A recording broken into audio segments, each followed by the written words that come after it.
Assalamualaikum warahmatullahi wabarakatuh. Selamat Hari Raya Idul Fitri 1439 Hijriah. Di kota kalian gimana nih penyambutan Hari Raya Idul Fitri?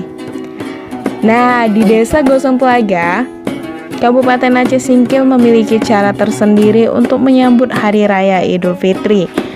Seperti tahun-tahun sebelumnya, masyarakat setempat merayakan Idul Fitri dengan sederhana, namun tidak menghilangkan tradisi maupun budaya dari nenek moyang terdahulu. Seperti biasa, tepat pada malam Lebaran, pemuda setempat pawai bernuansa Islami. Kubah yang mereka buat dari bambu, kemudian hiasi dengan warna-warni lampu. Ada speaker untuk mengumandangkan takbir di sepanjang perjalanan. Ya, tentu saja mereka berjalan dari satu desa ke desa lainnya di Kecamatan Singkil Utara, Kabupaten Aceh Singkil.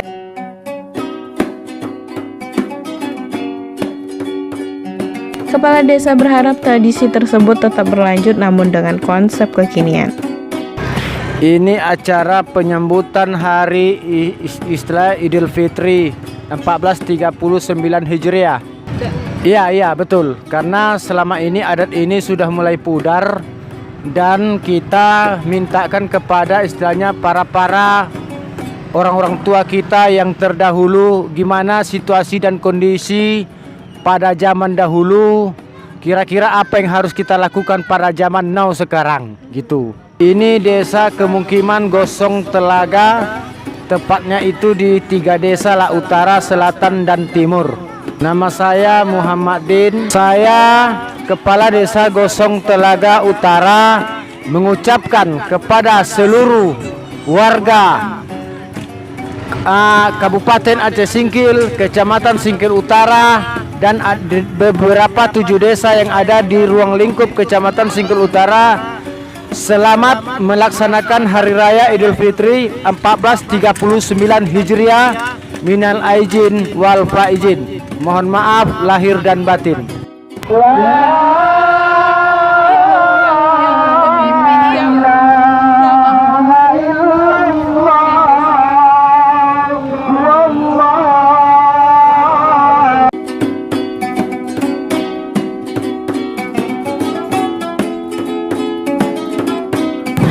Saya Wirma Ardiani melaporkan dari Gosong Telaga Timur. Itulah tadi serangkaian kegiatan dari pemuda Gosong Telaga. Selamat Hari Raya Idul Fitri. Mohon maaf lahir dan batin. Allahu Akbar. Allah